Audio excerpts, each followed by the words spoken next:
ನಮಸ್ಕಾರ ಸ್ನೇಹಿತರೆ, ವೈಷ್ಣವಿ ಸ್ಪಿರಿಚುವಲ್ ಮೀಡಿಯಾಗೆ ಸ್ವಾಗತ ಸುಸ್ವಾಗತ. ಸ್ನೇಹಿತರೆ, ಗಣೇಶನಿಗೆ ಒಂದೇ ದಂತ ಏಕೆ? ಚೌತಿಯಂದು ಚಂದ್ರನನ್ನು ಏಕೆ ನೋಡಬಾರದು? ವಿನಾಯಕನ ಕುರಿತಾದ ಹಲವಾರು ವಿಷಯಗಳನ್ನು ಈ ಸಮಯದಲ್ಲಿ ನೆನಪು ಮಾಡಿಕೊಳ್ಳೋಣ.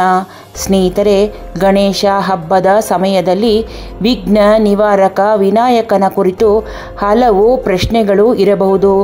ಗಣಪತಿಗೆ ಒಂದೇ ದಂತ ಏಕೆ? ಗಣೇಶ ಚತುರ್ಥಿಯಂದು ಚಂದ್ರನನ್ನು ಏಕೆ ನೋಡಬಾರದು? ಗಣಪತಿಗೆ ಆನೆಯ ಮುಖ ಹೇಗೆ ಬಂತು ಎನ್ನುವುದನ್ನು ಗಣೇಶ ಚತುರ್ಥಿಯ ಸಮಯದಲ್ಲಿ ನೆನಪು ಮಾಡಿಕೊಳ್ಳೋಣ. ಸ್ನೇಹಿತರೆ, ಸಾಮಾನ್ಯವಾಗಿ ಗಣೇಶ ಹಬ್ಬದ ಸಮಯದಲ್ಲಿ ಮನೆಯಲ್ಲಿ ಮಕ್ಕಳು ಹಲವಾರು ಪ್ರಶ್ನೆಗಳನ್ನು ಕೇಳಬಹುದು. ಗಣಪತಿಗೆ ಒಂದೇ ದಂತ ಏಕಿದೆ? ಸ್ನೇಹಿತರೆ, ಅಷ್ಟು ಮಾತ್ರವಲ್ಲ, ಗಣೇಶ ಚತುರ್ಥಿಯ ಸಮಯದಲ್ಲಿ ಗಣೇಶನ ಕಥೆಯನ್ನು ಕೇಳುವುದರಿಂದ ವಿನಾಯಕನ ಕೃಪೆಗೆ ಪಾತ್ರರಾಗಬಹುದು. ಗಣೇಶನಿಗೆ ಒಂದೇ ದಂತ ಏಕಿದೆ? ಗಣೇಶನ ದಂತ ಮುರಿದದ್ದು ಹೇಗೆ? ಗಣೇಶನಿಗೆ ಆನೆ ಮುಖ ಏಕೆ ಬಂತು? ಗಣಪತಿಗೆ ಮದುವೆಯಾಗಿದೆಯೇ? ಗಣಪತಿಯ ವಾಹನ ಇಲಿ ಏಕೆ? ಗಣೇಶ ಚತುರ್ಥಿಯಂದು ಚಂದ್ರನನ್ನು ಏಕೆ ನೋಡಬಾರದು? ಇಂತಹ ಹಲವಾರು ವಿಷಯಗಳನ್ನು ಈ ಸಂಚಿಕೆಯಲ್ಲಿ ತಿಳಿಯೋಣ. ಸ್ನೇಹಿತರೆ, ಯಾರೆಲ್ಲ ಹೊಸಬ್ರು ನನ್ನ ಚಾನಲ್ಗೆ ಇನ್ನೂ ಸಬ್ಸ್ಕ್ರೈಬ್ ಆಗದೆ ನೋಡ್ತಾ ಇದ್ದೀರಾ, ಪ್ಲೀಸ್ ನನ್ನ ಚಾನಲ್ಗೆ ಸಬ್ಸ್ಕ್ರೈಬ್ ಆಗಿ ಪ್ರೋತ್ಸಾಹಿಸಿ. ಪಕ್ಕದಲ್ಲೇ ಕಾಣುವ ಬೆಲ್ಲೈಕಾನ್ ಅನ್ನು ಒತ್ತಿ. ಇದರಿಂದ ನನ್ನ ಎಲ್ಲ ನೋಟಿಫಿಕೇಶನ್ ನಿಮಗೆ ಮೊದಲು ಬಂದು ತಲುಪುತ್ತದೆ. ಸ್ನೇಹಿತರೆ, ಈ ಸಂಚಿಕೆ ಇಷ್ಟವಾದರೆ ಒಂದು ಲೈಕ್ ಕೊಡಿ ಹಾಗೂ ನಿಮ್ಮ ಅನಿಸಿಕೆ ಅಭಿಪ್ರಾಯವನ್ನು ತಪ್ಪದೆ ಕಾಮೆಂಟ್ ಮೂಲಕ ತಿಳಿಸಿ. ಸ್ನೇಹಿತರೆ, ಗಣೇಶ ಹೆಸರಿನ ಅರ್ಥವೇನು? ಸಂಸ್ಕೃತದಲ್ಲಿ ಗಣ ಎಂದರೆ ಬಹುಸಂಖ್ಯೆ, ಈಶ ಎಂದರೆ ಭಗವಂತ, ದೇವರು. ಗಣಗಳ ಈಶ ಗಣೇಶ, ಎಲ್ಲ ಜೀವಿಗಳಿಗೆ ಈತನು ಸಲಹುವ ದೇವರು. ಸ್ನೇಹಿತರೆ, ಗಣಪತಿಯಲ್ಲಿ ಬುದ್ಧಿ, ಉನ್ನತ ಜ್ಞಾನ, ಸಮೃದ್ಧಿಯ ದೇವರೆಂದು ಏಕೆ ಕರೆಯುತ್ತಾರೆ? ಗಣೇಶನು ತನ್ನ ಬುದ್ಧಿವಂತಿಕೆಗೆ ಹೆಸರುವಾಸಿ. ಗಣೇಶ ಮತ್ತು ಸಹೋದರ ಕಾರ್ತಿಕೇಯರ ನಡುವೆ ಒಂದು ಸ್ಪರ್ಧೆ ನಡೆಯುತ್ತದೆ. ಈ ಜಗತ್ತಿಗೆ 3 ಸುತ್ತು ಬನ್ನಿ ಎಂಬ ಸವಾಲು ಅದು. ಕಾರ್ತಿಕೇಯನಿಗೆ ನವಿಲು ವಾಹನ, ವೇಗ ಮತ್ತು ತನ್ನ ಶಕ್ತಿಯ ಬಗ್ಗೆ ಸಾಕಷ್ಟು ಹೆಮ್ಮೆ ಕಾರ್ತಿಕೇಯನಿಗೆ ಇತ್ತು. ಓಟ ಆರಂಭವಾದಾಗ ಕಾರ್ತಿಕೇಯನು ಅತ್ಯಧಿಕ ವೇಗದಲ್ಲಿ ಜಗತ್ತು ಸುತ್ತಲೂ ಹೋದನು. ಆದರೆ ಗಣಪತಿ ನಗುತ್ತಾ ತನ್ನ ಅಪ್ಪ ಅಮ್ಮನಾದ ಶಿವ ಮತ್ತು ಪಾರ್ವತಿಗೆ 3 ಸುತ್ತು ಪ್ರದಕ್ಷಿಣೆಯನ್ನು ಹಾಕುತ್ತಾನೆ. ಕಾರ್ತಿಕೇಯನು ಇಡೀ ಜಗತ್ತನ್ನು ಸುತ್ತು ಹಾಕಿ ಕೈಲಾಸ ಪರ್ವತಕ್ಕೆ ಬಂದಾಗ ಗಣೇಶ ಗೆದ್ದು ಆಗಿತ್ತು. ಶಿವ ಪಾರ್ವತಿಯೇ ಈ ಜಗತ್ತು, ಅವರಿಗೆ ಪ್ರದಕ್ಷಿಣೆ ಹಾಕಿದರೆ ಈ ಜಗತ್ತನ್ನೇ ಸುತ್ತಿ ಬಂದಂತೆ ಎಂಬ ಬುದ್ಧಿವಂತಿಕೆ ತೋರಿದ್ದ ಬಾಲ ಗಣಪ. ಸ್ನೇಹಿತರೆ, ಜ್ಞಾನ ಮತ್ತು ಬುದ್ಧಿವಂತಿಕೆಯ ಸಂಕೇತ ಗಣಪತಿ. ಗಣೇಶನ ಕಿವಿ, ಮೂಗು, ಸಣ್ಣ ಕಣ್ಣುಗಳು, ದೊಡ್ಡ ಹೊಟ್ಟೆ ಇತ್ಯಾದಿಗಳು ಅನೇಕ ವಿಷಯಗಳನ್ನು ಸೂಚಿಸುತ್ತದೆ. ದೊಡ್ಡ ತಲೆಯು ಮಹಾಜ್ಞಾನದ ಸಂಕೇತ.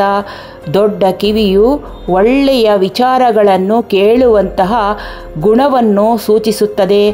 ಅತ್ಯುತ್ತಮ ಕೇಳುಗರಾಗಬೇಕು ಎಂದು ಹೇಳುವುದು ಇದಕ್ಕೆ. ಸಣ್ಣ ಕಣ್ಣುಗಳು ಭವಿಷ್ಯವನ್ನು ಸೂಕ್ಷ್ಮವಾಗಿ ನೋಡುವುದರ ಸಂಕೇತ. ದೊಡ್ಡ ಸೊಂಡಿಲು ವ್ಯಕ್ತಿಯಲ್ಲಿರುವ ಒಳ್ಳೆಯ ಅಂಶಗಳನ್ನು ಪಡೆಯುವ ಸಂಕೇತ. ದೊಡ್ಡ ಹೊಟ್ಟೆಯು ತನ್ನ ಜೀವನದ ಅನುಭವವನ್ನು ಜೀರ್ಣ ಮಾಡುವ ಶಕ್ತಿಯನ್ನು ಹೊಂದಿರುವುದನ್ನು ಮತ್ತು ಮನುಷ್ಯ ಹೆಚ್ಚು ನಿಯಮಗಳಿಗೆ ಹೊಂದಿಕೊಂಡಿರಬೇಕು ಎನ್ನುವುದನ್ನು ಸೂಚಿಸುತ್ತದೆ. ಗಣೇಶನು ಎಲ್ಲ ಸ್ತ್ರೀಯರಲ್ಲಿ ತಾಯಿ ಪಾರ್ವತಿಯನ್ನು ನೋಡುತ್ತಾನೆ. ಹೀಗಾಗಿ ಗಣೇಶನು ಬ್ರಹ್ಮಚಾರಿಯಾಗೇ ಉಳಿದನು. ಸ್ನೇಹಿತರೆ, ಗಣೇಶನ ಅರ್ಧ ತುಂಡಾದ ದಂತ ಏನು ಸೂಚಿಸುತ್ತದೆ? ಗಣೇಶನನ್ನು ವಕ್ರತುಂಡ ಎಂದು ಕರೆಯಲಾಗುತ್ತದೆ. ಮಹಾಭಾರತ ಬರೆಯುವ ಸಮಯದಲ್ಲಿ ವೇದವ್ಯಾಸರಿಗೆ ಬರೆಯಲು ಗಣೇಶನು ಸಹಾಯ ಮಾಡುತ್ತಾನೆ. ನಾನು ವೇಗವಾಗಿ ಹೇಳುತ್ತಾ ಹೋಗುತ್ತೇನೆ. ನಾನು ಹೇಳಿದಾಗ ನೀನು ಬರೆಯುತ್ತಿರಬೇಕು, ನಿಲ್ಲಿಸಬಾರದು. ನಿಲ್ಲಿಸಿದರೆ ಈ ಮಹಾಭಾರತ ಕಾವ್ಯ ಪೂರ್ಣವಾಗದು ಎಂದು ಹೇಳುತ್ತಾನೆ. ಗಣೇಶನು ಬರೆಯುತ್ತಾ ಹೋಗುತ್ತಾನೆ. ಈ ರೀತಿ ಬರೆಯುವ ಸಂದರ್ಭದಲ್ಲಿ ಗಣಪತಿಯು ತನ್ನ ದಂತವನ್ನೇ ಮುರಿದು ಅದನ್ನೇ ಬರೆಯುವ ಲೇಖನವಾಗಿ ಬಳಸಿಕೊಂಡನು. ಭಾದ್ರಪದ ಶುಕ್ಲದ ಚೌತಿಯಂದು ಚಂದಿರನನ್ನು ನೋಡಿದರೆ ಅಪವಾದ ತಪ್ಪದು ಎಂಬ ಹಾಡನ್ನು ಕೇಳಿರುತ್ತೇವೆ. ಗಣೇಶನಿಗೆ ಸಿಹಿ ಕಡುಬು ತುಂಬ ಇಷ್ಟ. ತನ್ನ ಜನ್ಮದಿನದಂದು ಪ್ರತಿ ಮನೆಗೆ ಹೋಗಿ ಸಿಹಿ ಕಡುಬು ನೈವೇದ್ಯ ಸ್ವೀಕರಿಸುತ್ತಿದ್ದನು. ಪರಿಣಾಮ ಹೊಟ್ಟೆ ತುಂಬಿತ್ತು. ರಾತ್ರಿ ತನ್ನ ವಾಹನ ಮೂಷಿಕನ ಮೇಲೆ ಹೋಗುವಾಗ ಇಲಿಯು ಹಾವನ್ನು ಕಂಡು ಎಡವಿತು. ಗಣಪತಿ ಕೆಳಗೆ ಬಿದ್ದಾಗ ಬಾನಿನಲ್ಲಿದ್ದ ಚಂದ್ರನು ನಕ್ಕನು. ಅದನ್ನು ನೋಡಿ ಗಣೇಶನಿಗೆ ಕೋಪ ಬಂತು. ಚೌತಿಯೆಂದು ಯಾರು ಚಂದ್ರನನ್ನು ನೋಡಬಾರದು ಎಂದು ಶಾಪ ನೀಡಿದನು. ನಂತರ ಆ ಹಾವನ್ನು ತೆಗೆದು ತನ್ನ ಹೊಟ್ಟೆಗೆ ಕಟ್ಟಿಕೊಂಡನು. ಸ್ನೇಹಿತರೆ, ಗಣೇಶನಿಗೆ ಗರಿಕೆ ಹುಲ್ಲು ಅರ್ಪಿಸುವುದೇಕೆ? ಇದರ ಹಿಂದೆ ಅನಲಾಸುರನೆಂಬ ರಾಕ್ಷಸನ ಕಥೆಯಿದೆ. ಈ ರಾಕ್ಷಸ ಸ್ವರ್ಗದಲ್ಲಿ ತೊಂದರೆ ಉಂಟು ಮಾಡುತ್ತಿದ್ದನು. ದೇವತೆಗಳು ಗಣೇಶನ ಸಹಾಯ ಕೇಳಿದರು. ಗಣೇಶ ಮತ್ತು ಅನಲಾಸುರನ ನಡುವೆ ಘೋರ ಯುದ್ಧ ನಡೆಯುತ್ತದೆ. ಗಣೇಶನು ವಿರಾಟ್ ರೂಪ ತಾಳಿ ಅನಲಾಸುರನನ್ನು ನುಂಗುತ್ತಾನೆ. ಬೆಂಕಿಯುಂಡೆ ಉಗುಳುವ ರಾಕ್ಷಸನಿಂದ ಗಣೇಶನ ಹೊಟ್ಟೆಯಲ್ಲಿ ಶಾಖ ಉಂಟಾಗುತ್ತದೆ.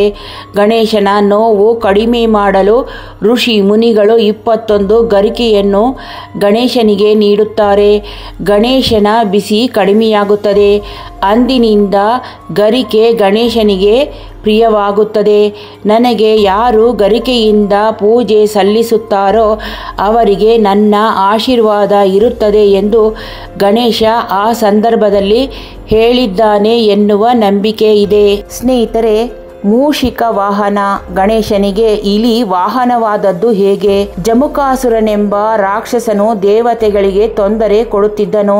ದೇವತೆಗಳ ಮನವಿಯಂತೆ ಗಣೇಶನು ಆ ರಾಕ್ಷಸನ ವಿರುದ್ಧ ಯುದ್ಧ ಸಾರಿದನು. ಇಬ್ಬರ ನಡುವೆ ಘೋರ ಯುದ್ಧ ನಡೆಯಿತು.